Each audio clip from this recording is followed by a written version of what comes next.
Welcome to Podcast for Fun. This is a show where we dive into the passion, the process, and the journeys of creative storytellers as they bring their stories to life. I'm your host, Sophia, and today we are joined by our talented WEBTOON creator, Danielle. Thank you for being in here, Danielle. Thank you so much for having me. It's really an honor. I'm super excited. That's great. So, why don't we start with you telling us a little bit about yourself and your work?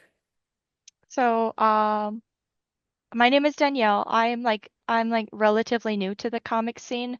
Been doing more so just like fun character art and illustration for more of my artistic journey for most of the time. And then as of just the last 2+ years or so, I just started getting into it. Um and then as of like a few weeks ago, I recently finished my first project. Um, and yeah, that's what I got going on.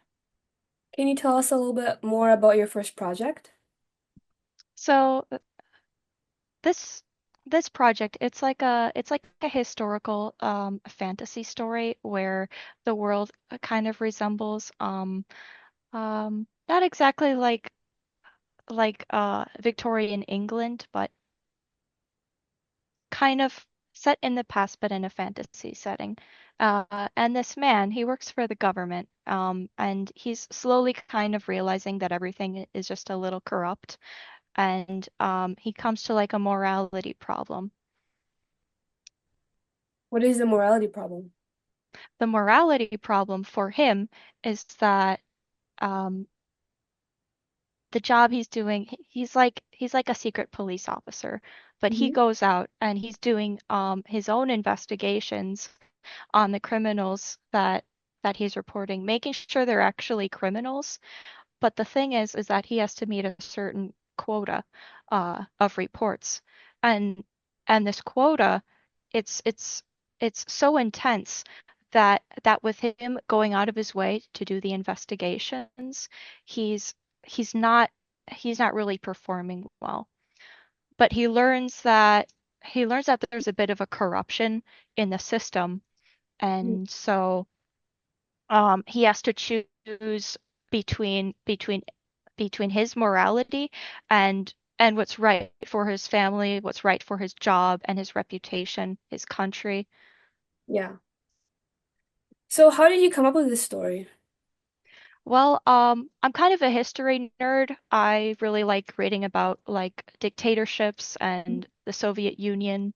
I got very into like learning about North Korea and countries like that. Just places where the government um is very controlling. And then I thought, like wouldn't it be super interesting to just have a really pure-hearted good person like working for a country like this, and they don't even realize that it's bad, and then you get to see them um slowly realize that what they're working for, that what they're yearning for, and the thing that they have been respecting and wanting this whole time is something corrupt. And that's what I wanted to create with this. I wanted to make um kind of a thrilling story in that sense. That's so interesting because like I'm Ukrainian, so my family, well, my dad grew up in the Soviet Union. So, Really? maybe yeah, I That's can. crazy.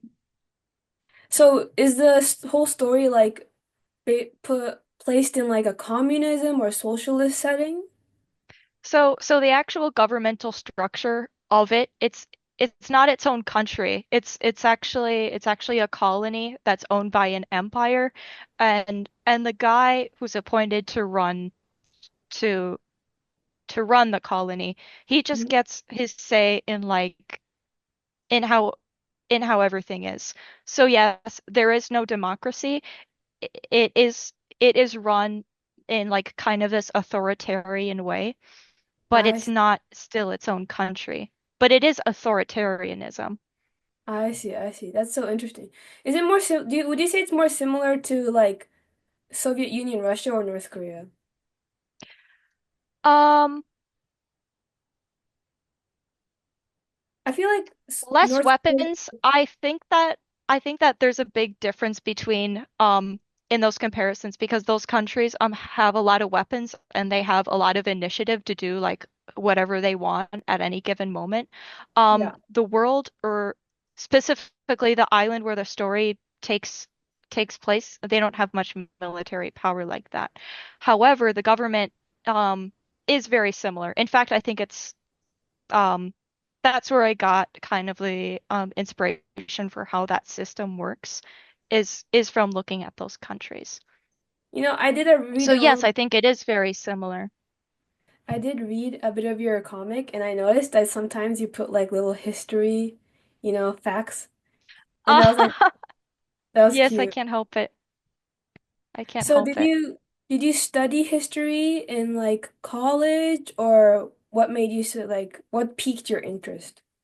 Um, my family's like full of history buffs and I took advanced advanced classes in high school.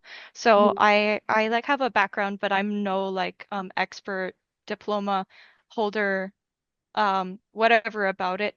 Um I just kind of enjoy like learning about those things and I like the documentaries. I find it interesting. What kind of documentaries? One of my favorite documentaries is about these French tourists, Huh? and they go to North Korea. They tour North Korea, which is very dangerous, Uh-huh. by the way. And you know, something so fascinating about this documentary is how closely they were they were guarded for the whole thing. They had to have the tour guide with them at all times and you can only stay in this hotel and you can't like look behind that fence and if they ask too many questions then that's like really suspicious for them and there Yeah. are scenes where they're like speaking to each other in French so that the North Koreans might not like or the tour guide might not understand them and they're saying yeah no don't push it further don't push it further just go along with what they're saying because if we yes so like they go to this museum that was Mhm. like the history museum of the war and the way that the tour guide like was explaining um the events of the Korean War was just completely altered. It's just a Like how? completely altered timeline. And so the French tourists, they talk to each other and they're like, well, yeah, no, that's actually not how it happened, but we have to kind of go along with it anyway. That's my Why favorite did documentary. why did the French people decide to like go to North Korea? One of them was their father was Korean from before Korea like split into the two and Mhm. he had to leave he fled Korea went to France and he was never able to come back and so this one French person specifically wanted to go for their heritage. Another French person who was anonymous has just a thing for going to countries with different kind of governments Mhm. that are controlling. I see, I see. That's so interesting. Did any of that documentary get into the webcomic? No, not specifically, because when I write, I'm trying to keep it very lean. The story was supposed to be like a one shot, but obviously that Mhm. didn't really work out that way. So it's hard to put things in a comic, like even though you want to write it forever and like you love your script, you love every scene, but you have to cut out so much in Yeah. order to make it feasible to like do all of that drawing. Did you like write a script before you started your webcomic? I did. So I'm one of those writers that's more of an architect. I'm not sure if you've heard about like architects and gardeners. I have Are you not. familiar with that? Okay, so it's like the two different kinds of writers and they like fall I see. on the spectrum. Architects are like the outliners and the planners. Mhm. They they want to get everything done before they start writing the first draft. And then the gardeners are like what we call like discovery writers, not really forming the whole plan. They just like to jump in.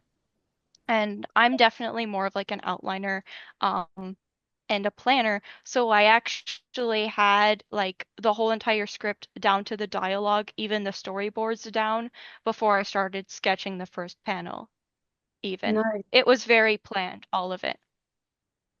I'm the same. If I had to choose Really? between a gardener and an architect, when I wrote my comic Nova, I wrote the entire script and then I storyboarded the entire thing and then I like reread it both and then I started like drawing it out.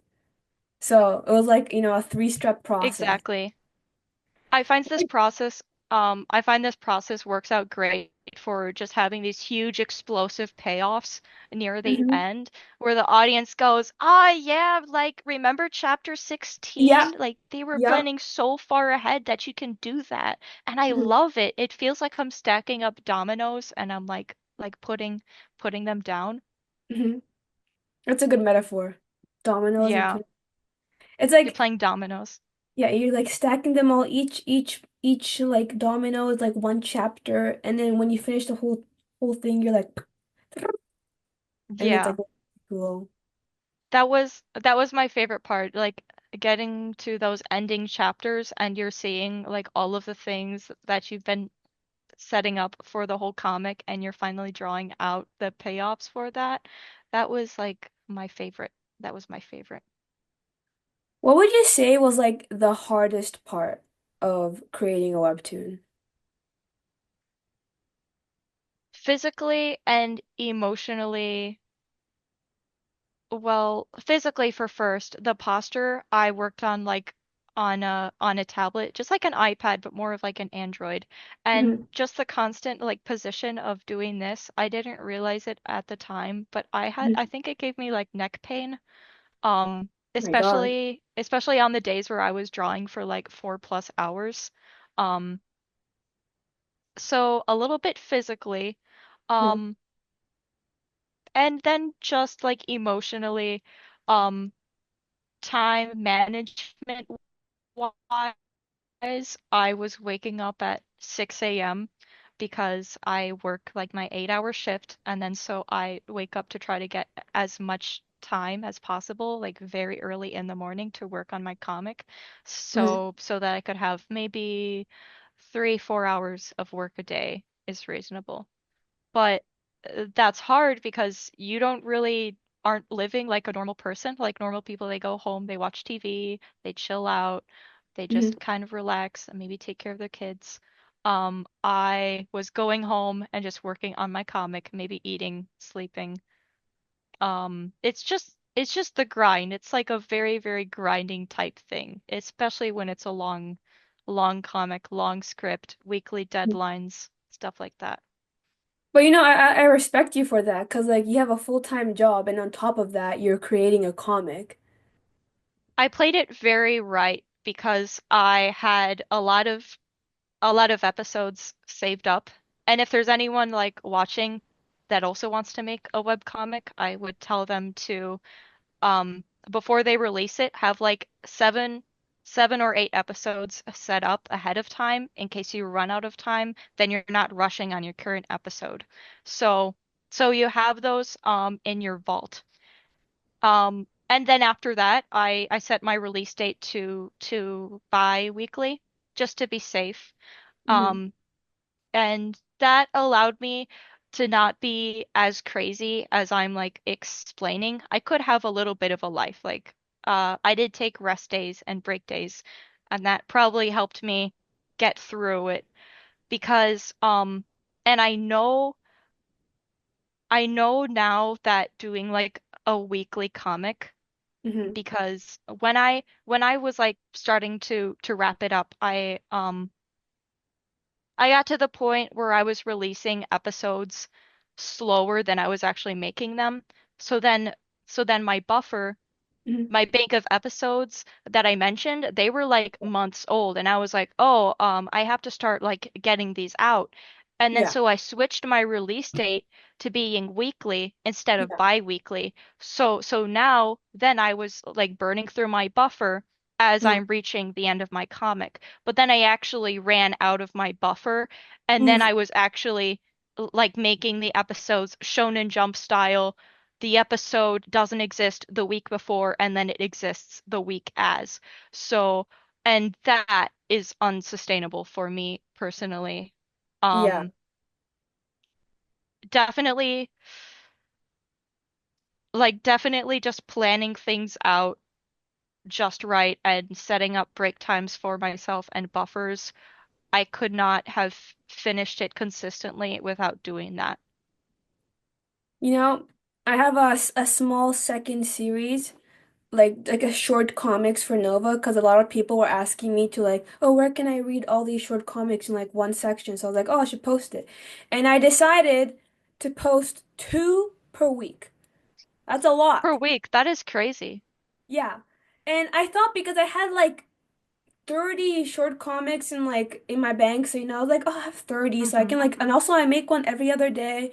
It'll be fine. And I didn't take in account that I don't make them on the weekends. I only make them on the weekdays. So I quickly ran out. And now I like noticed because I always plan like 3 weeks ahead. So I planned 3 weeks and I realized that like for the first time I don't have any for the next 3 weeks. Oh So no. I might do the same thing as you. Instead of posting twice a week, I'll probably start posting once a week because I want to keep a consistent schedule, you know? Yeah, that might be necessary because I would rather just be honest to Mm. the audience than like miss the due date. That was like the scariest thing for me is like missing your due date and like disappointing. I know I only have like a few people reading the comic, but if I were gonna disappoint just one of them, that would terrify me. And I would go and I would make sure that episode is done before the date. Um, See, that makes you a reliable, good comic creator, you know? Thank you. Oh, you flatter me. Of course, because I relate to you. How did So, you what was your with question? your comics? So you have the teaser one and then you also have like the main one, right? Yes.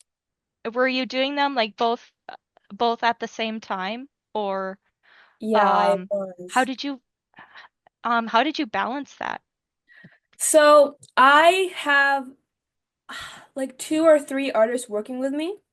I have a line Okay. artist. I have two line artists and I have one colorist. It's very hard to find colorists because if you have two pages with different coloring styles, it's so noticeable. So I only have one colorist and I have two line artists. And basically, I send them like my storyboards and then they send me back their line art.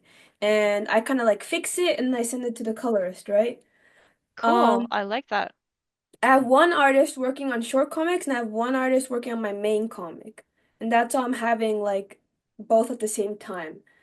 The thing is, sometimes I have to like redraw like an entire page because it just doesn't look right. But the due date is like the next day. But I'm kind Mm. of a perfectionist, so I really, really want to fix it, you know? Okay. And also I have like, I have this podcast going on and what else do I have? I also go to a bunch of like networking meetings to like meet as many other comic creators as possible, you know? And I have online. So that's how I deal my days and that's how I promote my stuff. Because it's really, really hard to get readers just off of Webtoon. Oh yeah, no, WEBTOON has no algorithm. You basically have to rely on like social media and all of this. Yeah. I Do you feel I feel that. do you post on social media?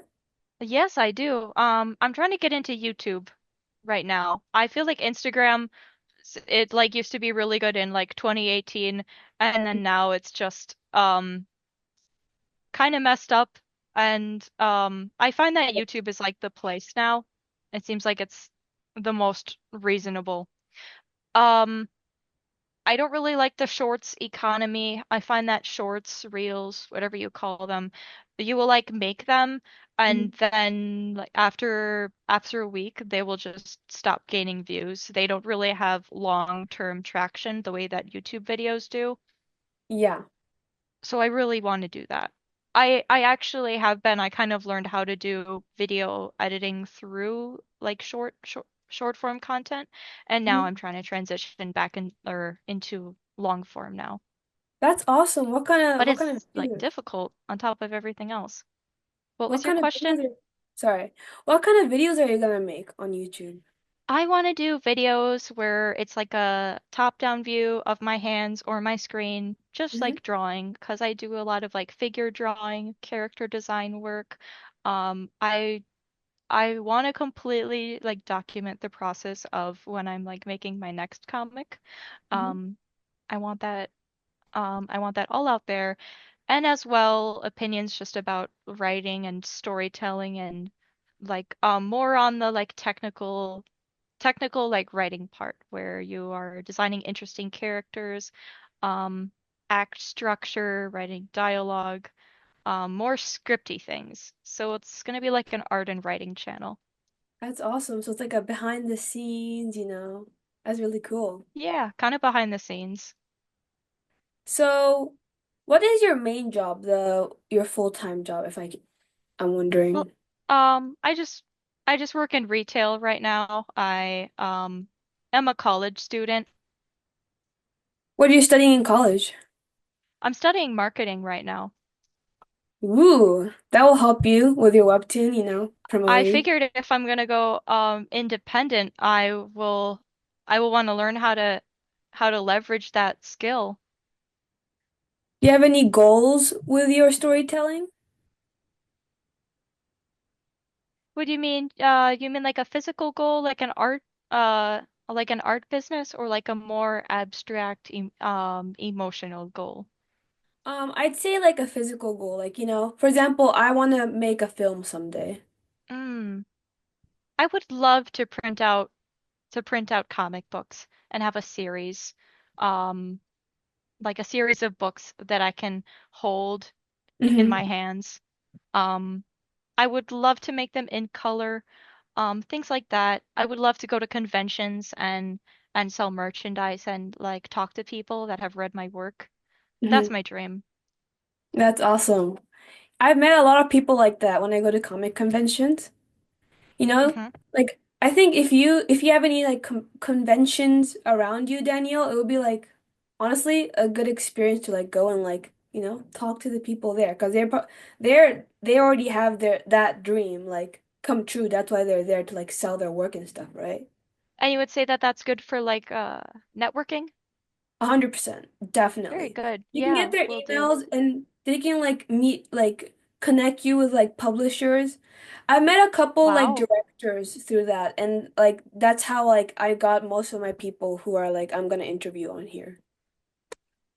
So yeah. Would you say like you had any inspirations growing up that made you want to create the webcomic? Not growing up specifically, but as I was growing up, I have always been um creating characters more or less. Like when I would play with my toys, I had a lot of Littlest pet shops and stuff. And I would make a personality for each Hmm. one and name them. I think this is common. Like this is it's a common thing that kids do with their toys.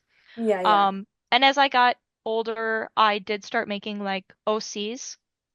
Um, and I like to make like a world for the OCs and then Yeah, have yeah. some kind of a conflict, but I had no idea how to pull that together to write a cohesive plot until I actually started putting effort into it and like researching how to do it and then actually doing it and forcing myself to do it.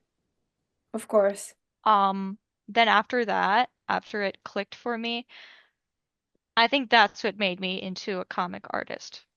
What do you mean by like it clicked for you? Um, the thing that made it click for me was mostly screenwriting videos on YouTube. A lot can be learned from authors and screenwriters because you can take those principles and apply it to writing your own script, even though it will be different in like format, of course. You can Yeah. format it however you want. But taking those same rules and applying them to whatever idea that you may have. Hmm. to make it more cohesive. And there really is no point where it clicks. That's more of like a uh that's more, I was saying that more in like a general way where it was clicking over a few months. For Mhm. me, writing is more like more chopping wood. It's not really this romanticized, like, oh, I got struck with the idea fairy, and now I can write down this like 50-page thing. No, it's more like you do a little every day, and then maybe the idea fairy comes. Yeah. Sometimes she does, but you have to be working for her to find her, for her to find you. I find it like I can't wait for, motivation or creativity to start writing. Like if I really want to finish a project, I have to force myself, right? Exactly. It's all about showing up. Exactly. How do you find the motivation to, work so hard? Like it sounds like you barely have any leisure time. Well, now I do. Now I do, thankfully. But when I was in the grind, I remember waking up like it would be 6 a.m. and I would wake up and the first thing I would think about was was my characters and the page that I was working on. It Hmm. was something in inherent. There was Hmm. something inherent that was telling me that you have to finish this. You cannot um the motivation comes from being so obsessed with the story and the characters and the idea, but you can't really explain it to people because that's like, difficult. It makes you look a little strange. Like Hmm. if you've ever had a friend try to describe this amazing TV show that they watched to you and they're describing it to you and you're just a little confused. Yeah. Um that's what I feel like when I like try to explain about my Mhm. story. So then I would rather just have them read it and and that's what motivates me to get it out there. Do you ever like work with other people? I kind of have like, for example, when I write a script, before I like, finalize it to like the drawing part where it's like super commitment, I kind of have like, I kind of pitch it to my family, you know? Oh, Trust your opinion the yes. most. Y yes, I have my boyfriend like read through my scripts uh as before I like make them into a storyboard and then he looks at the storyboards. Um I like to hand my script to whoever I can, especially if it's like uh something that I'm already storyboarding out. Mhm. Not not just like a first draft because a first draft is too chaotic. Like the Yeah. problems are so obvious because it's a first draft, but like once you get down to a second or a third draft, that's when I like to have people be reading it and looking at it. Also, just with storyboards in general, having another artist look at it and go, yeah, no, you shouldn't compose it like that. Like, that's a little flat, and then you do this instead. And it makes your, yes, like incorporating people into the work process is very beneficial. And it is actually something that I really want to do, Mhm. like what you're doing, where you incorporate like you send a storyboard to the line artist and then the line Yeah. artist does their thing. Yeah. I would also love to do something like that. I highly recommend it. It's so much time is saved. Like, I try to automate as much as possible. Obviously, I want to be the creator. Like, I want to be the one thinking the ideas, and I want to be the one compositioning everything. Uh-huh. Of course. And write the script. I don't let much people touch the script. Like, I'm like, okay, I'll fix it. Exactly, because that's your baby. Uh-huh. Yeah. But I like, get it. I'm the same way. right? Because I'm like, then I do have like some stories. The next story I'm working on, it was actually my dad's pitch. He pitched me an idea. I have a second story I'm working on after Nova. Um, it's kind of like it'll be a bit of a spoiler, but it's kind of like this guy like he's dreaming about killing like the people he hates in real life, and then he wakes up to find out that they're dying the same way he killed them in his dream in real life. So he's like, what's going on? So that's Oh, like really? Wow, that's crazy. right? So when I heard my dad say that, I'm like, that sounds interesting. So now, he's convinced me to write the script for that. That's gonna be my Oh, second story. I love But that I that was, was his idea, and now you're gonna turn it into a comic. He's probably gonna yes, be surprised with what you come up with. I hope he likes it. We're kind He of working probably on it will. together. He Yeah, does judge my script. He's a very harsh critic, but in a good way. So I that's appreciate. awesome. So I was wondering, you said you have like other artists looking at your storyboard and then like, like giving you feedback and criticism Yeah. on your stuff. So are you like surrounded by a lot of artists or people with similar interests? Not not in real life, but I just hang around I like hang around on Discord and you go like on these different servers. Like for example, WEBTOON has their own official Canvas creator server and Yeah, that's where you can get a lot of comic and web comic focused critique. yeah. Even if you have like things that are strangely specific to comic creators where they're like, "Hey guys, like what kind of sound would someone inserting a sword back into a sheath make?" And people are like shunk shunk. Yeah, yeah. They're thinking of SFA. the different automatopoeias. Yeah, yeah, yeah. That's actually I also like submitted like, oh, does anyone even like want to go on my podcast? Like I Oh put yeah, and that's how I met you. yes, exactly.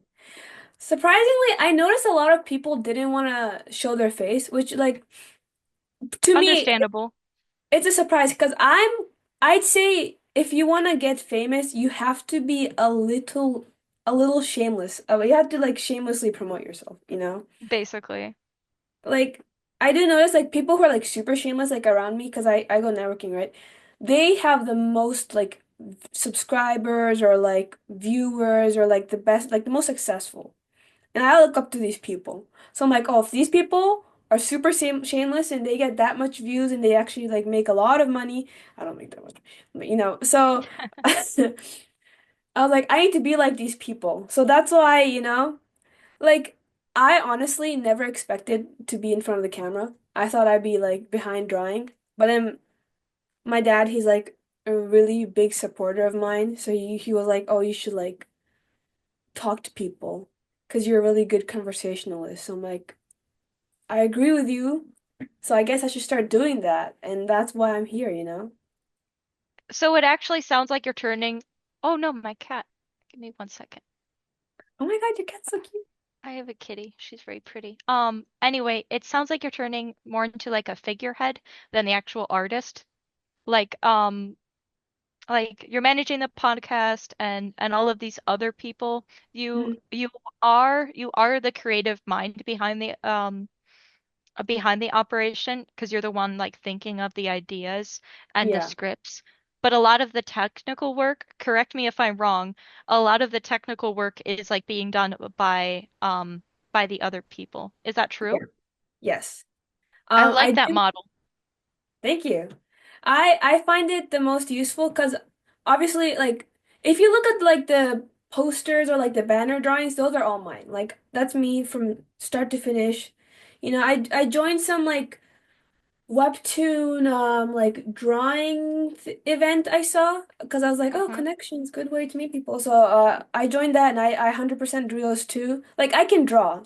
It's just that obviously it's a very time consuming. Like one of my favorite directors, do you know James Cameron? You must have heard of him before. I probably heard the name. What movie? Isn't he a movie director? Have you watched like Titanic or like Avatar? I think I've seen Avatar. Okay, do you know Hayao Miyazaki? Is he the guy that wrote Spirited My Neighbor Away. Totoro? Yeah, My Neighbor Totoro, Yes. Spirited Away. Yes, him. Yeah, like him. So he can draw really well. Hmm. But I don't think he's touched most of his like he definitely revised. Like I revised. Like so I go into like every single panel and adjust everything I want fixed, right? So Right. he does the same thing. So, if you want to have big projects and you want to make a lot of big projects, you just can't you just have to have people to help you. It's impossible not to. Yeah, actually, because like on the flip side to all of this, there are people that like to just um what do you call I'm not this kind of artist, but it's like a different kind of artist that's okay with drawing something, putting the lighting on this like bedroom set or painting, like fine painting, details painting for Yeah. like extended periods of time. That fine technical work and they love it, but they don't want to write the script and they don't want to um like be doing all of this like emails and like managing stuff, you know. They want to do like just that fine craft. And there's people like that too. So you gotta find those people and Yeah, exactly. work. That's what I'm trying to say. And the best thing about being a comic creator, for me at least, I can do all this through my computer. Like I just find everybody who like I literally just post like with a podcast. I'm like, does anybody want to work for me? Does anybody want to do this for me? And I never come up to anyone and be like, would you like to do this for me? I just throw myself out there and I guarantee people will come to you because everybody is looking to be a part of something big. Most The great thing about being a creative is that most people aren't a creative. So Exactly. being one and then giving other people the opportunity to like bring your idea to life, especially if they love it. Because I mean, you must know there's like hundreds and thousands of like fan artists. Mm-hmm. They're basically willingly doing it and they don't even know these people, you know? Like you just see a lot of people, there's like I've seen whole accounts just for like My Hero Academia or like Dragon Ball drawings. Right. Like those kind of people probably would love if like Akira Toriyama or RIP, I mean, Akira Toriyama ever came up and was like, "Oh, would you like to work on my comic?" I'd be like, "Hell yeah, of course, And 100%." they're super talented too. Like you can have the best like writer in the world, but he can be like mediocre at drawing. Uh-huh. Like not bad, um but his drawings can look okay. And he can hand those storyboards to his buddy who like only draws, never writes, Yeah, and his buddy can turn it into something just amazing, like visually stunning. And you take those together and it just I love it. I like beautiful. the teamwork, the collaboration. Yeah. Do you ever plan to do that in the future? I definitely want to also, especially considering how much work I have planned out for myself. Um, like to put things into perspective, the script that became my first comic, Mhm. I looked at the word count the other day. It was like 4,000 words about. That was 35 pages, took me a little over a year to draw it out completely. And this current draft that I'm working on for the next one is 8,000 words. Um, Wow, that's like, yeah, are you and finished with it? pretty much I right now I'm kind of overwriting it. I'm putting in all of the scenes and then I'm just gonna trim out later, but it is a mostly finished draft, but there's so much revision and cutting out that needs to be done. But then even after the cutting out, I'm still like, well, like what if it's still like 7,000, 6,000 words? Um, and then just thinking about the other projects that I have planned after that, I'm like, holy moly, I should do what she's doing. I should find people that like my ideas and take some work off my chest. It's definitely I think it's definitely worth like paying people to. Yeah. Um, yeah. I know, and I know other people that do this too. Um, but but but I don't know if they're like paying each other. I'm not sure if it's all a passion project or if there's money involved. I don't think it matters. To be honest, I think my artists are working out of passion more than Really. the pay. Cause like I said, I never make anyone, work for me. And when I started like hiring these people, honestly, I was like barely paying them, but they still like very, very willingly worked for me, right? and they Mm-hmm. still work for me to this day. So it's been like I think like a year or two that they've like created art for me, and they've become more and more adaptable to like it's really hard to replace these people. Right. Um, You form a connection with them, and then also the art of your comic gets, um, like if you were to hire a new line artist, then the audience would be like, "Whoa, these chapters look different," exactly. and you can't Exactly. have that. So I did here. So if have you ever read Haven Academy and Webtoon? No, I haven't. What is it about? It's like a Webtoon original, and I met the creator of that Webtoon original at one of the comic convention, and we actually had like lunch together. And she told me Oh, uh-huh. th that the way she has people to make sure that she can like always like get new people if she needs to because her artists sometimes get busy. She has Mm-hmm. one artist work on one character, one artist work on another character, and one artist work on a background, one artist work on the coloring. Obviously, it's like way more expensive. So like I'm not at this stage to be able to hire like 20 That's a lot logistically. You have to have a system. yeah. So much back and forth with that. But it does keep everything consistent. So like you can replace the people and it's like not too much of a big deal. And especially with the coloring, you don't have to worry about everyone having to color in the exact same art style. So I'm definitely using that for my next comic. And I'm probably gonna hire more artists. Not yet because I'm still working on the script, but yeah.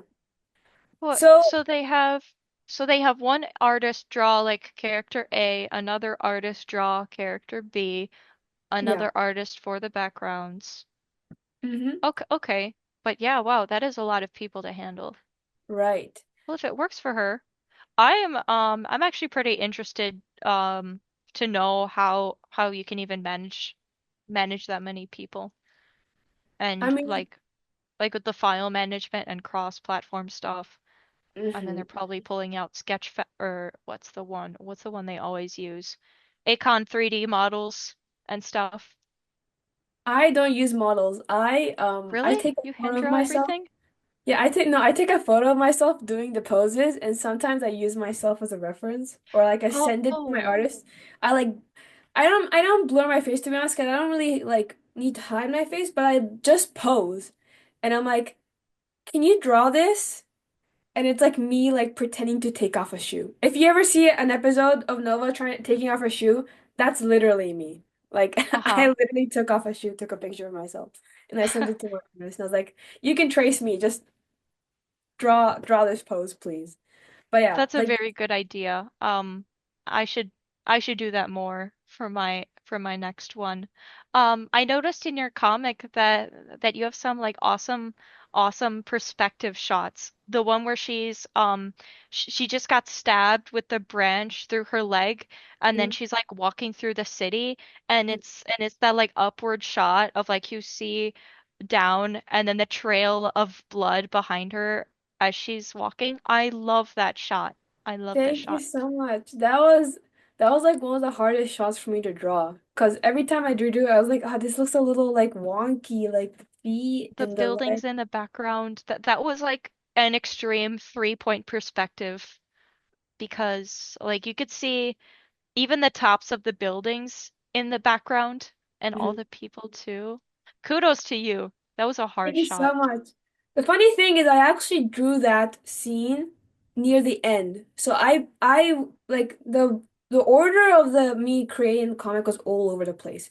I split Really? into part one, part two. I already finished part one, and I finished like the second half before the first half. So this first half is like actually higher quality than the second half of the comic. Really?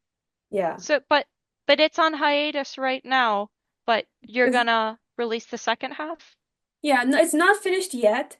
I just need to revise everything. It's because I started working on this podcast Got it. and I started working on my second script and like I think I didn't plan it out well enough, but to be honest, it's my first comic, so I'm definitely gonna keep improving and I have more of a schedule. I like plan a schedule for the week every single Sunday, like so that I know I'm in order.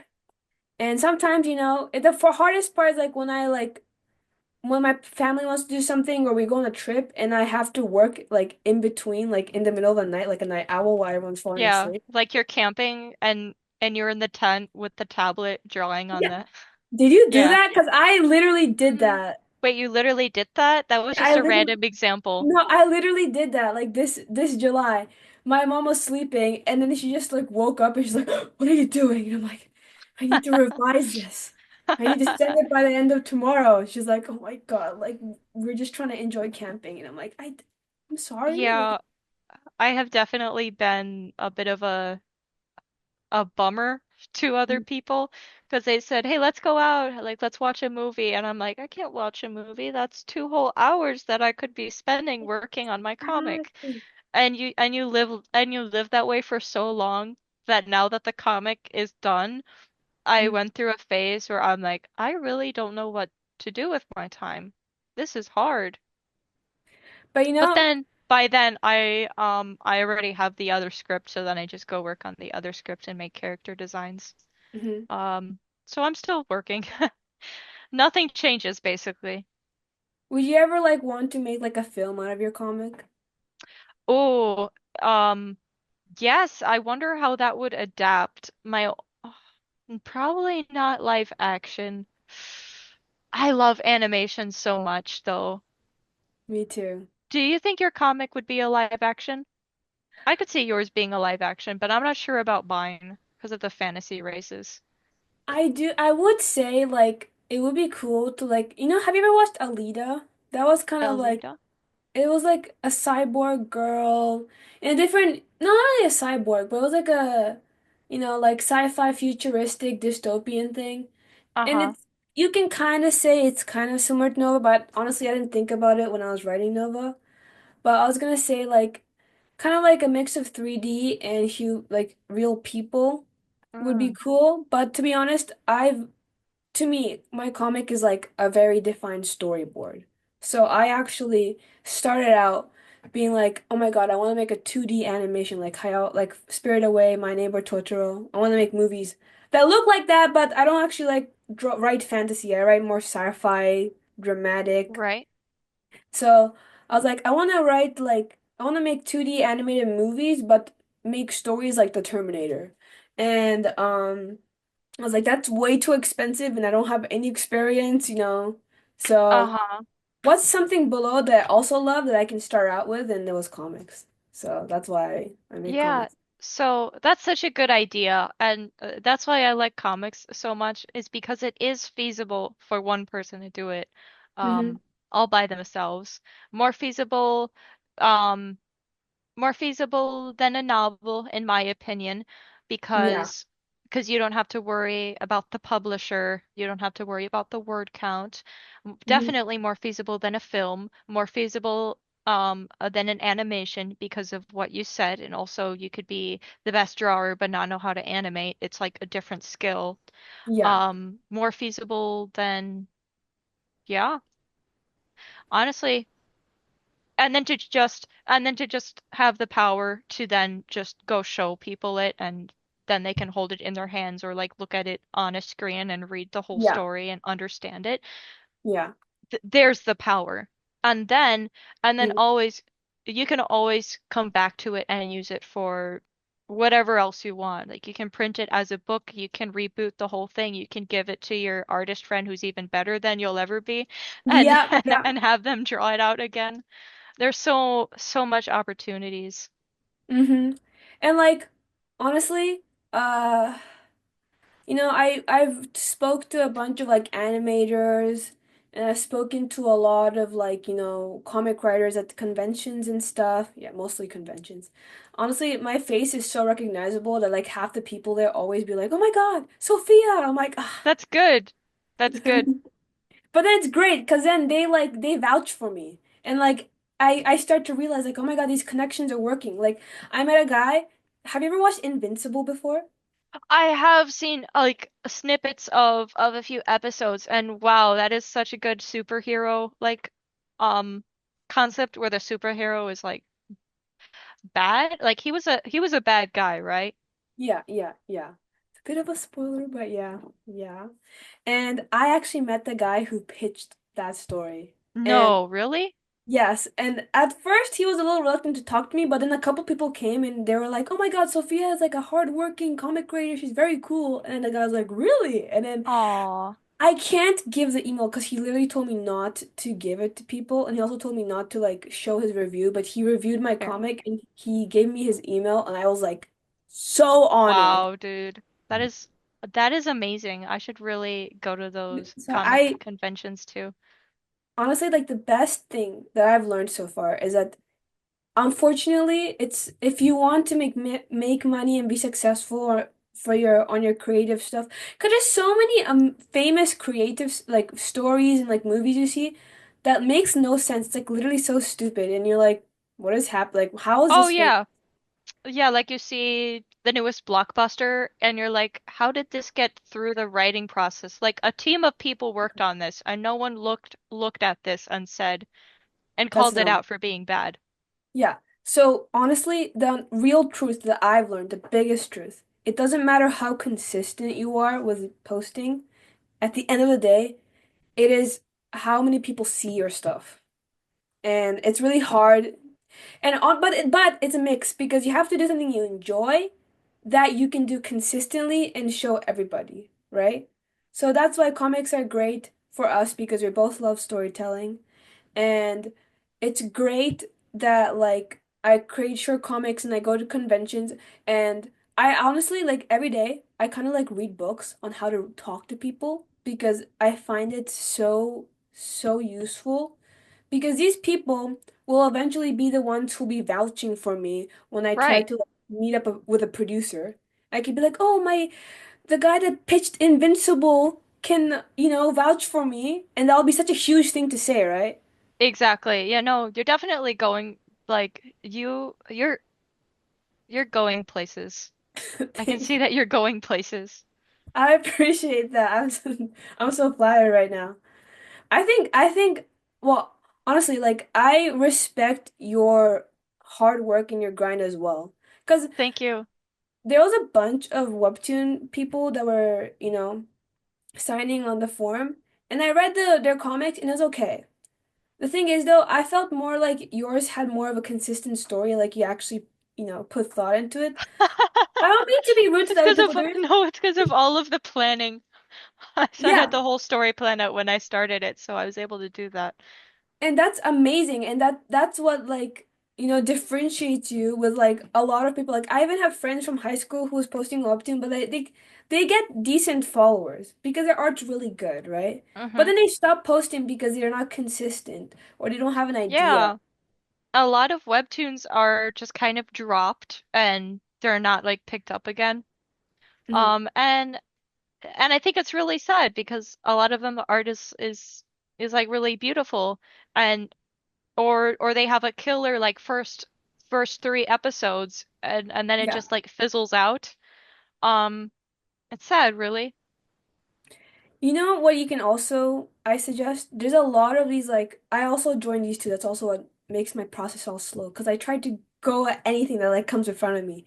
So I found these like comic like webtoon, not webtoon, like webcomic. You know how Webtoon has a contest in 2025? Oh yeah, wasn't the what do you call it? People are making web comics for the competition, right? Yeah, I'm one of those people. Well, actually, I had the Okay. story idea beforehand, but I realized it does fit the genre, so I'm definitely gonna join that. Another thing, there's a bunch of other smaller competitions, and if you just win these small ones, you will have achievements under your name, right? And if you want to do Mm. something big and you need like funding for it, you can literally show up like, here's my credentials. Ignore how small these contests are, okay? It says I won first place, so like, give me money right now. I'm kidding, but like, It's like how it's like if you could say I was the first in my class, even though there might have been only 10 like two people people, in the yeah, like, class, then and they're you all can like still 10 year say you're olds. first in the class and they'd be like, Exactly. "Wow." What so where do you go find like these competitions because the smaller ones because the official webtoon contest just must have so many people in it that it's like impossible to win if you're not crazy talented. But to be no, I honestly, I feel like even if you don't win, your comic will definitely be placed in front of editors, right? So they have no choice but to judge it. And that Okay. already is already like showing your dedication, first of all, which already makes you stand out from everyone else. And second, like in any other situation, you there's the only way that a webtoon like people who can put your webtoon in the front or make it into an original, you'll never have those people look at your stuff except for like luck and chance, right? You're So right. you just by going in, I think you're already ahead of most people. That's what I tell myself. You know, you gotta be a little delusional to if you want big things. A Just be lot a of people, little bit yeah. egotistical. Exactly. You have to. Because you have to be like, oh my God, my comic is the best story ever. You will have to read this. And you like in your mind you'll be like, no, not really. But you can't say that. Because then Right. they'll catch it, and they won't read your comic. They're like, oh, it's not that good, then why am I wasting my time on it? I have to stop talking talking down on myself and comparing myself to other people because I usually like to downplay my comic and things like that, but Do I not because okay. people will catch it. Also, I recommend just remember, just think it like this. People are in the different stages of their journey, right? So Mhm. you're just start like I mean you're already like ahead of most people, but like let's just say compared to some like okay, compared to I don't know, like a film like a person who has their film out in the theaters, right? They're Mhm. just on their final stages, and I'm just starting. So it's not that they're better than me or like they're above me or anything. It's just they're just a few steps ahead of me and I'm Uh, I'm just right Yeah. behind them, following the same steps, so I'll definitely get there. So you don't have to be like, "Oh, I suck." Because they were at your place at one point in life. Like, Mhm. you know Quentin Tarantino? You know Pulp Yeah. Fiction?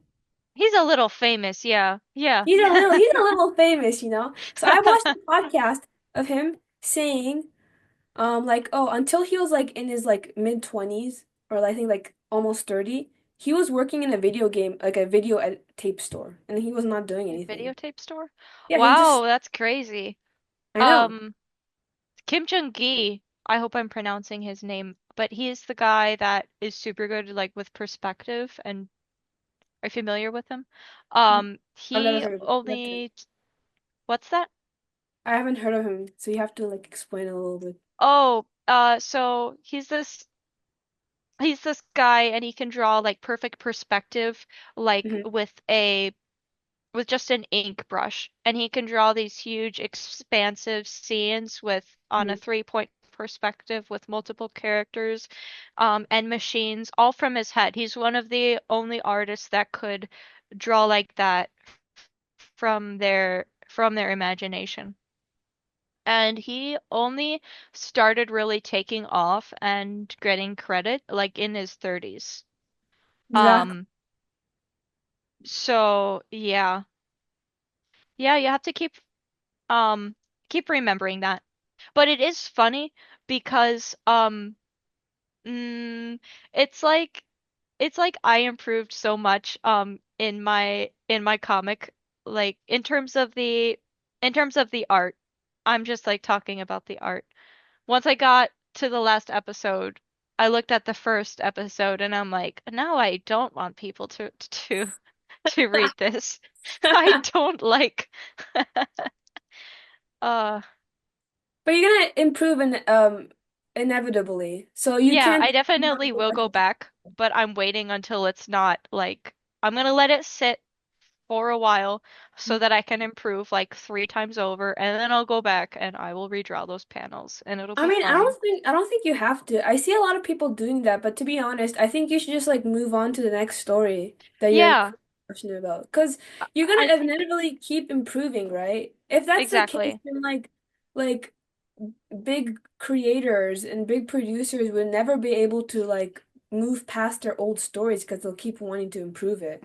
So, I I mean, agree. unless you want to dedicate yourself to one story. You No, can go back, but if you want to keep making new ones, I just say like let because also if you work on it now, you won't be as passionate as you were when you were actually like making that story, right? I'm on that So same page. I think it's a better use of time to keep moving forward because then I'll keep improving anyway. yeah. Like I'm excited to work on the new script. Nothing is storyboarded in this script yet. It's just in the writing process and character designing. But that's where my head is at now. I'm Can I like, get a little pitch of it? pitch. Okay, so it takes place in the same world as the first story, but Uh-huh. like previously in time. So The thing that kids, uh-huh. it's like a what was it called? A prequel? Yes, yes, it's the prequel story. In the first story, there's a girl that breaks into the government building and steals these classified government documents. The prequel story is about her life and why she did it. Like everything that led up to her doing that. I know who you're talking about. It's like the octopus leg girl. And it's about her grudge. It's about why she has the grudge against the government, why she wants to start the revolution. It's kind of like that. But it's a lot more. She kind of goes around the story world a lot more than what Gabriel does. Gabriel stays in the Commonwealth, while this character goes from Island A to the Commonwealth and then to Island C. We see a lot and we talk a lot more to like the people of the Commonwealth as she's doing her investigation on the Mhm. corruption. And so it's kind of like this mystery that she's unfolding. That's my That's, pitch. you know, I remember you wrote in your bio that you said you have like a fascination for psychology as well. hmm So do you like research about psychology or like the human brain or like how does that incorporate with Um, stories? I think it's helpful for writing characters, and writing like internal conflict. Yeah. So, uh, let's see, how do I explain this? Like usually in stories, there's an external obstacle that the character has to overcome. Let's Yeah. say this is like, I don't know, diffuse the bomb or steal the diamond. But Yeah, yeah, yeah. but then there's usually for more meaning, emotional meaning, there's an internal obstacle. Maybe the character feels like they are unlovable, that they're just a horrible, rotten person. No one will ever love them. Yeah, yeah. Um, Knowing about psychology is really good for reverse engineering this back into the characters, um, like their their backstory. So, okay, someone who feels like they're not loved, what would their growing up situation might have been? How would they react around other people? How would they act? And and more importantly, how would they overcome that feeling? And then you Mhm. channel that into your writing, and it makes your character arcs feel more realistic. Yeah. I feel like It you need to be a bit of an actor when you're writing your script, right? exactly, you know, yeah, you're just it's like a puppet show, really. Hmm. It's like a magic show. So how do you like research about psychology? It just all goes back to YouTube, where I'm watching YouTube videos about I don't know, avoidant attachment, narcissists, and the things that they Yes. do, Oh you my know. God, I watched those videos. Wow. Yeah, I love them. Yes. I I think I already mentioned this, but I watch a lot of videos on like how to talk to people. They're hmm definitely useful. I think I use those techniques every day. There's one like if you want to hear, there's like one point that I like engrave in my mind. So there's one point it's called like there's a book called How to Make Friends and Influence People. And I think the biggest, most important point in there is that you have to genuinely be interested in people. So like for example, I did like three mock podcasts before this real podcast with my Really? friend. Yeah, with my Oh, friends and my family. Because You know, um, I'm starting something new and I Do you get wanna nervous? 100%. I was very nervous today. Like when my light turned off and I had to switch rooms and it was like 10 minutes before you're gonna join, I was like, oh my God, what am I gonna do? And I was like I was doing like my makeup and I was doing my hair, so I didn't even realize that because it's super windy outside from me, so I didn't realize the breakers turned off and I didn't want to go outside. Well, I didn't really know how to work it and I didn't have enough time to work it, so I like ripped off all the poster on my sister's wall and now I'm here and I hope she doesn't get mad at me. Doesn't matter how prepared you think you are, there's always something 10 minutes before the meeting that goes wrong, and then you'll Yes. find yourself outside with the circuit breaker. Mm-hmm. I mean, So, mine's right here. see, that's so useful. Mine's like literally in the garage outside. It's so You live in a inconvenient. cold climate, or Yes, I do. I live in Canada, so, you know, it I is know that known for feeling. being cold and fristy, was it frozy, whatever, and Frosty, frigid. frosty. So I was gonna say that thankfully, all the comic convention meetings, I used to be a super introvert. I couldn't talk to anyone, but all those meetings, like I had to go and I had to force myself to come to those people on the panel. No matter how big they are, how famous they are, I had to be like, "Hi, I'm Sophia, nice to meet you. Can you like review my comic, please? Thank you You very were much." up on those comic panels? That's awesome. How did you get up there?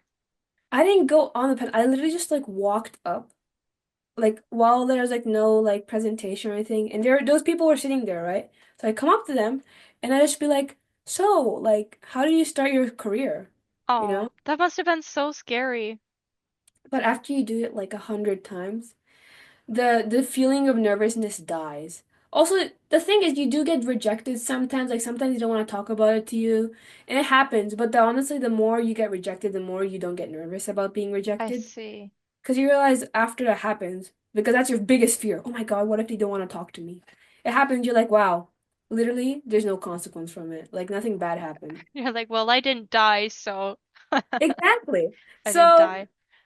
and I read those books, so I actually like I don't remember the last time I got like told no to talking to me, but most of the books it tells you like, oh, you gotta be like genuinely interested in people. I think that's the most important one. So like for example, when I Mm-hmm. talk to you, I'm genuine like I actually like I love talking to people. So I love hearing about how you wrote your script and how you have like a job and you're going to college but you're still working, which is insane. Because I I have a something about me. I literally skipped university to work on my comic. So this is my like Go full-time. girl, let's go. Thank you. So like I work on this, I have a schedule. I work on it like 9 to 12 hours a day. So, it's a On your what do you like referring to the podcast and the comic and the things with your creative partners and yeah, stuff. yeah. 12 And hours a day? yeah. Wow, that's like a full-time job. Oh my goodness. Yeah, but I love it. And I sometimes I tell myself, I have to like convince myself. I realize that like the best way to like convince yourself or like change your mindset is like making your own external like affirmations. So sometimes I look in the mirror and I'm like, I love my work. I love Yeah. talking to people. Like I You say know, that. sometimes it does feel like a lot and like you're living on like a different planet than everyone else because you're doing all of this stuff and it's of course on top of the job that actually pays your bills. Yeah. It's not like you do this for 12 hours and then you can just exist like that. No, there's always something else. And sometimes you get jealous of like other people that don't have other things going on like Yeah. this. But then you remember the thing that I'm doing is so meaningful. Like most people do not live Have their that. lives so passionately, so creatively. There's so there's very few people that can say that they do what we do. Um, and that makes up for it, where it's like, oh well, okay, I feel I'm like doing something personally, cool. yeah. Yeah, we are doing something cool. 'Cause like I feel like most people don't know what they want in life. Like, That too. They don't have such a defined life purpose. mm-hmm. Like if you ask a lot of people, they're like, "Oh, I take engineering 'cause I don't know, I'm good at math and right? Yeah, A lot of yeah. people are like very not goal oriented, but the thing is, I still love these people. Like they're still doing what they believe is right. I feel lucky because I from ever since I was like very young, like I remember from like when I was like 6 and 7, I always wanted to make movies, right? Mm-hmm. I did have a buffer period, kind of like um Tarantino, because he said he had a buffer period where he was like doing video, working at the video place. Because he Mm-hmm. said, oh, it was like kind of close to his dream. Because he always talked about movies, he could always watch movies. So he had a buffer period Right. where he was like happy, but it wasn't his dream, right? I was scared when I was going to university. Like a part of me felt that, oh, I'm gonna go into like I'm literally walking into this buffer moment that guy was talking about because I'm gonna go to school, I'm gonna learn how to draw, I'm gonna work for a company, and I'm gonna make movies that I'm not creating, and I'll be Mm-hmm. content, but I won't be fulfilled, if that makes sense. Yeah. So Yeah. that was Um, University, so you were gonna go to art school? yeah, that was a plan.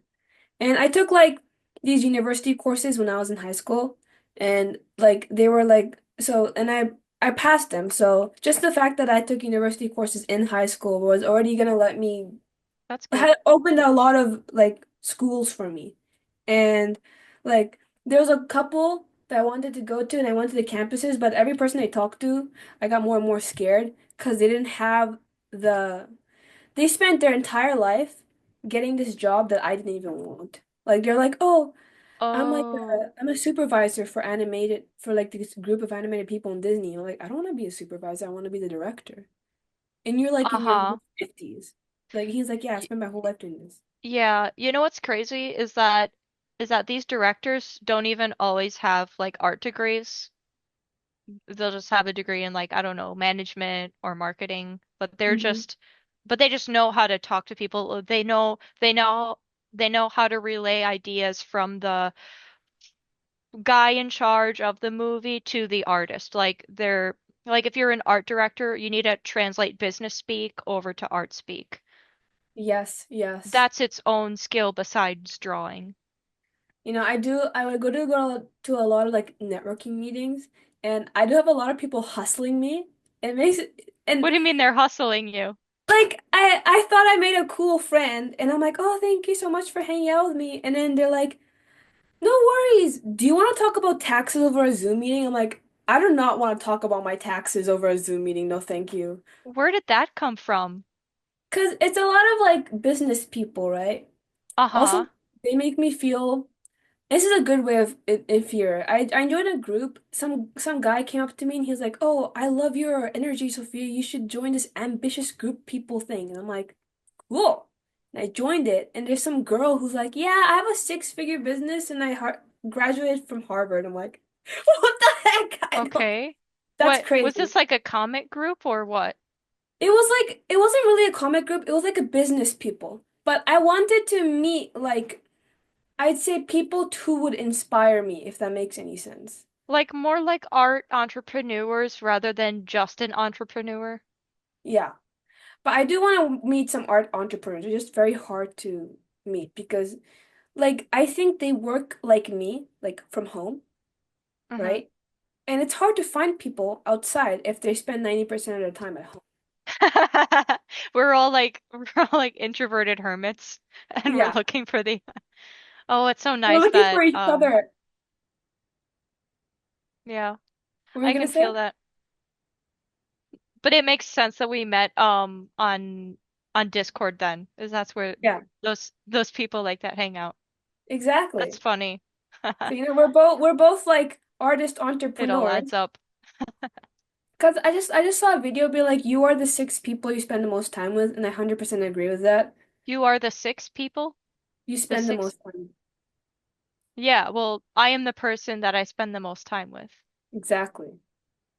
The person, the only person that will ever understand you completely is yourself. Yes. 100%. I agree with that. I'm just saying, like, for example, I spent a lot of time with my family, right? Mm-hmm. And inevitably you guys influence each other. You know, if you're like I'm really glad that like my parents are super, super, super hardworking. So they, you Mm-hmm. know, they make me feel like "Ah, I need to work really like I can't relax right now. I have to do something." And I like that feeling. So I was mentioning about that Harvard person that I met.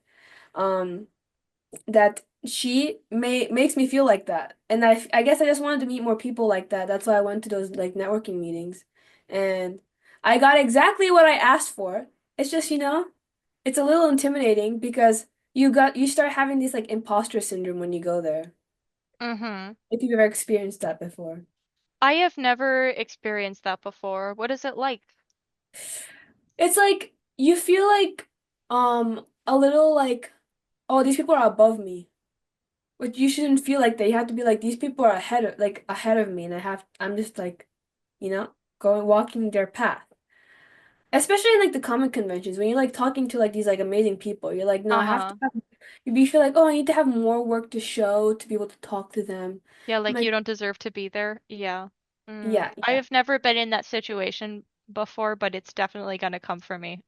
yeah, because you're I can gonna feel go. that. I feel that my day is soon. Wait, can I ask like what area do you live in? I live in what do you call it? Florida? Florida? Yeah, there Yeah, must be right now. like tons of conventions there, I Yeah, assume. I live in a big city right now, so there has to be something around here somewhere. Yeah, you For can me, be it's like, just like the parking and then the getting there, 3 hour drive. But you know what? From what you're describing, it's gonna be worth it. It's gonna be it worth it. will. I guarantee it. And you can ask if these people read your comic, right? This is what can happen. Then this is what I heard. Like I keep listening to these podcasts. I also recommend listening to podcasts because they're so useful. And that's why I'm making one right now. You see, all Mm-hmm. these people listening and watching this video right now are gonna learn everything I'm talking about. So I was gonna say, um, let's say that uh some like person with power, not power, like influential power in like the film Mm-hmm. industry, hears about your story about the Victorian like was it the 19th century? Which It's like the late 1890s, pre World War One Industrial Revolution, set in the like it's like the Caribbean, but not really because it's not actually Earth. It's like yeah, something like that. so what if Go on. let's imagine a producer's like, oh, I want a story set in the night like the late Set 1890s in and this really 70s. specific world. Yeah. Yeah, it's like I wanna get like some fantasy but in the olden times, right? And then Exactly. the, the dude who heard your story, read your story, reviewed your story was like, there's actually this girl who actually wrote a whole comic about it. So we can There's just actually something like that. adapt. Uh-huh. We can literally adapt that. And then he's like, "Really? Do you think it's good?" And then the guy goes like, "Yeah, it's good." And suddenly, boom boom connection, you have a movie. Something like that. And that could be 12 years after the comic has had been released. You know what I mean? Like just taking Lackadaisy. Do you know Lackadaisy, the one with the cats and it's like the 1920s? I've never heard of it before. Oh, but it's like a relatively famous niche webtoon. Mhm. Um, but anyway, the art is beautiful, but that comic has been going on for like 13 years, and just now it's getting like its own animated thing. Kind of like Has Been Hotel, but with this comic. And it's like, wow, yeah, no, the lifespan of this um of your project can go on for like years and years. Literally. And like Just like what you the said. the great thing is that like if it does get famous, literally a whole gate like of potential just opens up for you. Like I actually initially I wanted to make choice video games, like Telltale games. That was my Choice initial dream. games? Like have you ever played like The Walking Dead? Oh, is it the kind of story game where the choice you make alters the whole Yeah. story? Yeah. Oh, I like those games. Yeah, 'cause I was like, oh, one day I wanna make that kind of game. But like I felt the movies were more influential. So I thought there was like more opportunities in the movie. That's why I want to make a film. And also I find myself being more like inspired by movies because I feel like they're more like a controllable medium. Because with Mm-hmm. like Telltale games, you have to kind of force, you have to make situations where you get to make choices. So, It has to be interesting for the player too, and you have to put in like level designs and yeah. things. Yeah. I wanted to ask, what kind of like movies and like shows do you watch? You know? I don't watch many TV shows or movies, but the ones I watch, I have to really like. Oh, this winter? Mhm. No. It was this fall. But I finished Breaking Bad and it was really, really, really, really good. Are you familiar with that show? I need to watch that show. It's like in my list. Uh-huh. Why did Um, you like it so much? I like it a lot because of the actual um emotional philosophical beef of what they're doing, where the where Mr. White is like, I'm doing all of this for my family, but it's actually him being selfish and he's actually destroying his family. And it's just very, very poetic in that sense. And I try to write a similar I I like stories that go deep like that in terms of like the philosophy of the characters and like this deeper meaning. Uh you can see that in Gabriel, like where there's a lot of themes of justice and injustice working in harmony together. Um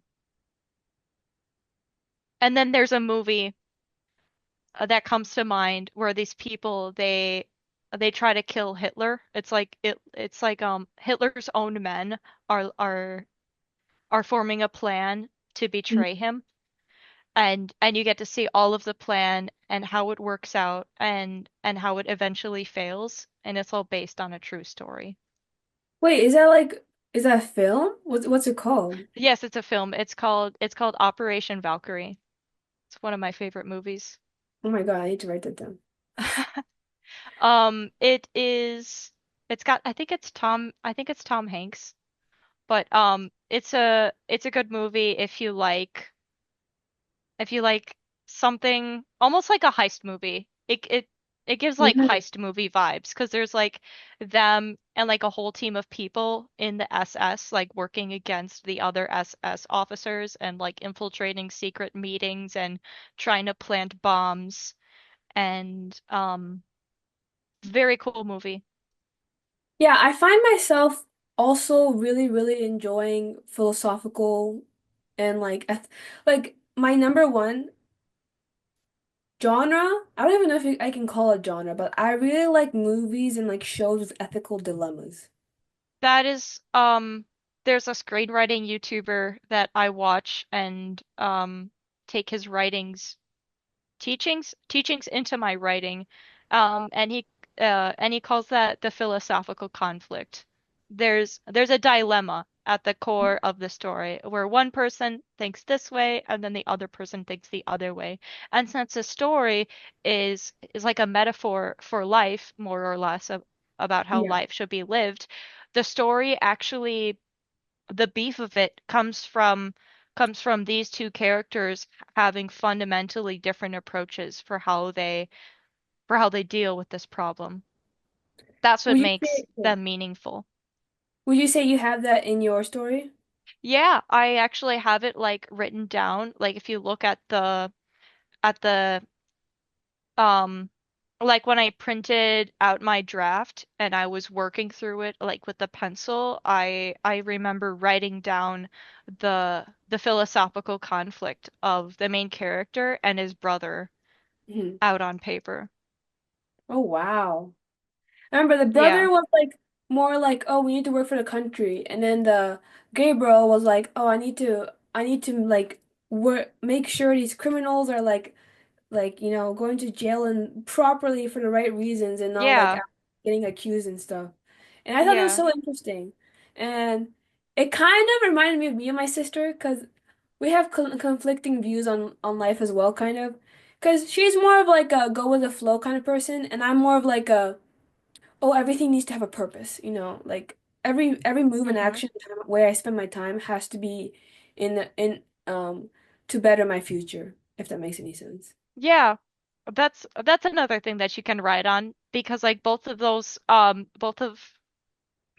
approaches have different drawbacks. Yeah. Because she lives in the moment, so she gets to enjoy the moment, but like I guess I see the future, but I also like in a way don't see the moment. So yeah. Yeah, like if you're to go with the flow, you can let life like slip past you by. But if Mm, you're to getting things done, you can forget to actually enjoy the ride. yeah. So I have one last question. Yes. What would be your like biggest like advice you have to the people watching this podcast right now? Um, so I'm assuming that the people watching this podcast are going to be interested in comics and writing, right? Yeah. Okay, know the ending when you start your script. Go make sure you have a point B when you start at point A, because writing a story is like if you're gonna get in your car and drive to let's say that I live in California and I want to drive to New York. Just knowing that I'm going to drive to New York, having that as an ending point is going to make it so much clearer for me when I actually do the driving, as opposed to just getting in my car and driving. I think the reason why a lot of webcomics fizzle out is because the person thinks of the best premise in the world, but then they can't figure out where it's going and what the meaning, what the so what of it is. And so my advice would be to just have that point, write down the ending scene, and then at the bare minimum, just have that scene. Because you don't have to be like an architect, like the way that I am, but even for a gardener, like we mentioned, just having that they can take it, they can explore their way up to the point B. That's Mhm. my advice. That's a beautiful advice, and honestly, I live by that as well. I completely agree with you. So, where can our listeners find your work? You can find me on WEBTOONs. My comic's name is Sympathy for the Devil. On WEBTOON? Yes, yes. What about your social medias? My social media on Instagram, I am Spinafexx with two X's, and then on YouTube as well, the same thing. Okay.